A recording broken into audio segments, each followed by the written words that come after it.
Hello. Hello, Sonoma. We're from here, so we're glad to be here today.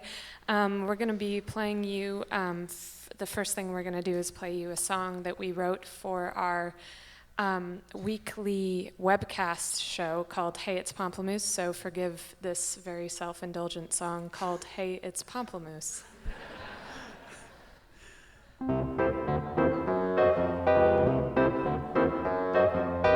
Thank you for coming, so good to have you. Hey, it's Pomplamoose is about to begin. Sing to the sing-along, pop all your popcorn, kick up your feet, put on a grin. The fun is about to begin.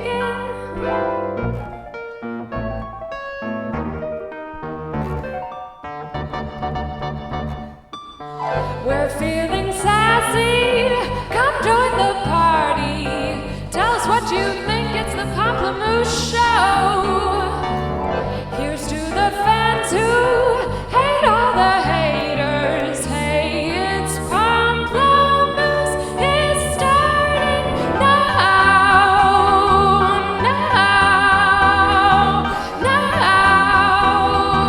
Hey, it's Pomplamoose.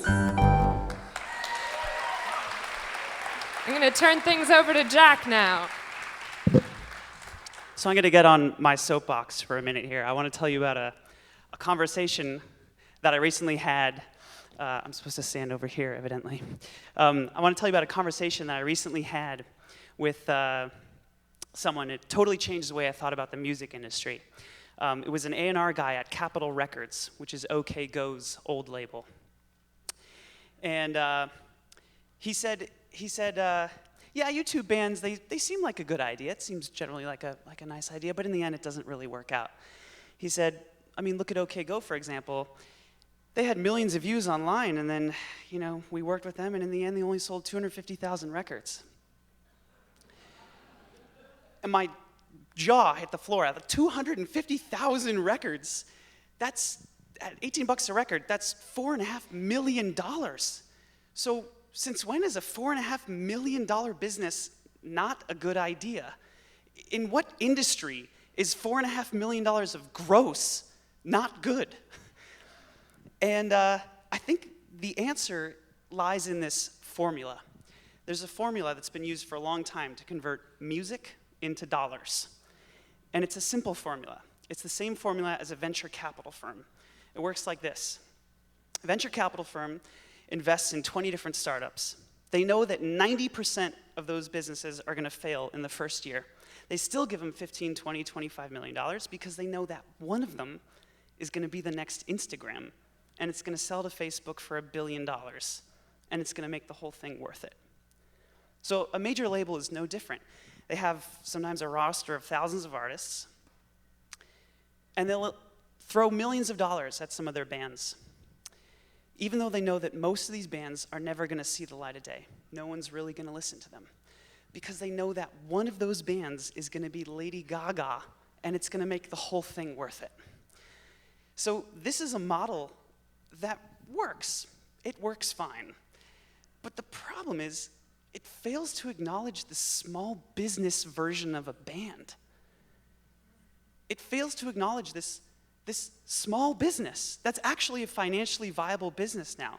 The reason it doesn't acknowledge it is because when this model came about, when this formula first started, there were two channels of distribution and marketing. You had radio, you had television. You had to appeal to millions of people. You had to appeal to the masses, to the lowest common denominator. Even if you could reach your niche audience, it didn't matter because you couldn't make a business out of selling 20,000 records or 50,000 records. You had too many startup costs. Right? You had to make a record cost sometimes hundreds of thousands of dollars. And then to market and distribute, you had to contract with retailers and trucking companies. I mean, it was practically impossible. But not anymore. We have the internet. And for the first time in the history of recorded music, you can actually be the small business version of the band. And not only is it a good, sustainable, viable business, it's a multi-million-dollar business. This is the first time that's happened. And perhaps the poster child of this phenomenon is Amanda Palmer. How many people have heard of Amanda Palmer? Okay, a few people here and there, scattered. She recently did a Kickstarter campaign. How many people have heard of Kickstarter? All right. So Kickstarter is a crowdsourced funding platform. She ran one of these campaigns. She had 30 days. She's a musician. She said to her fans, I've recorded a record, no label. She had no distribution set up. Just Twitter, Facebook, her network, her fans. In 30 days, she pre-sold 24,000 albums and made $1.2 million. This is huge. Everybody's freaking out. The press is going nuts. Amanda Palmer's a millionaire. I mean, it's a really big deal. But a label looks at that and they say, 24,000 albums, we're not interested. A 24,000 album band on a major label is a failed act. But it's not that way anymore. And in our minds, too, it almost seems like a failed act. You think, well, how many people here have heard of Amanda Palmer? And I guarantee you, when she walks into a Christmas party or a cocktail party that her parents have invited her to over the holidays, and she's talking with someone that she doesn't know, and they say, oh, what do you do? She says, I'm a musician. And they probably look at her and they say the same exact thing that they say to me and Nataly when we tell them that. They look at you very sincerely in the eyes and they say earnestly, well, I hope one day you make it. It's because in our minds we have this idea of the singular music industry, this thing that an artist can break into, and inside they can blossom and become successful.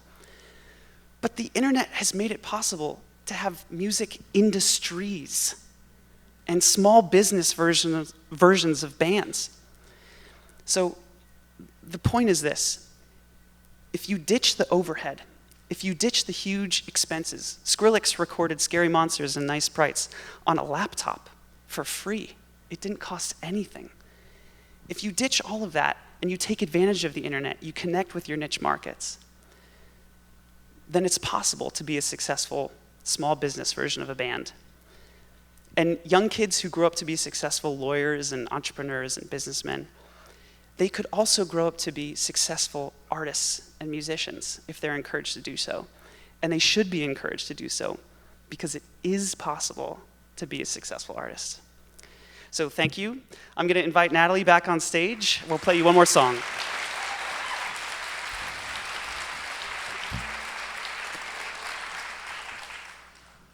Good talk.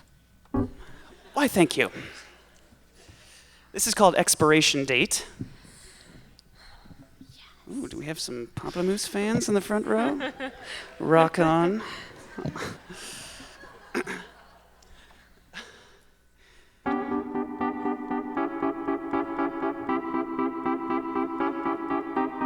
Waiting for nothing to start. It's getting late. Why don't we call it a day? I could easily go for a drink. Watching you shrink. This isn't easy to say, but I'd like to get over. I'd like to get over you.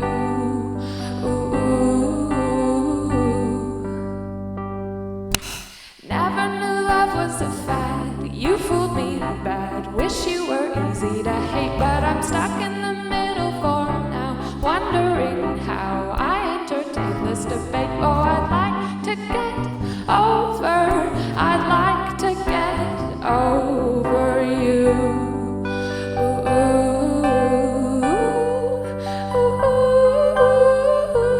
When did you stop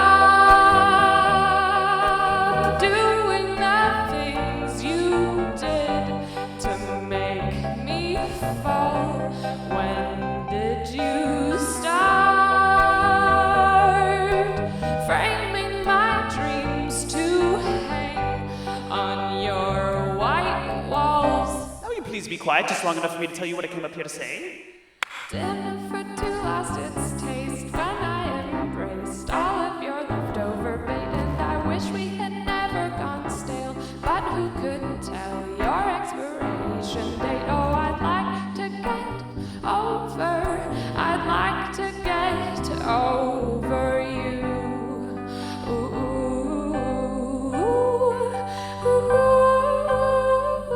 When did you stop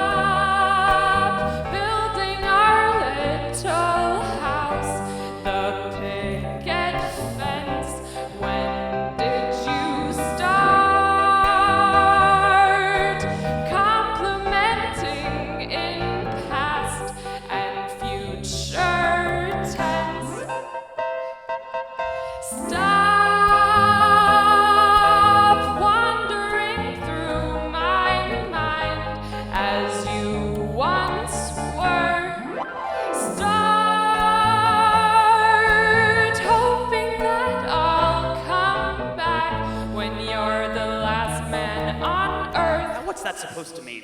Just what I say. I guess that I should have known. Throw the first stone if you feel perfect today. Oh, I'd like to get over. I'd like to get over you. Ooh, ooh, ooh, ooh.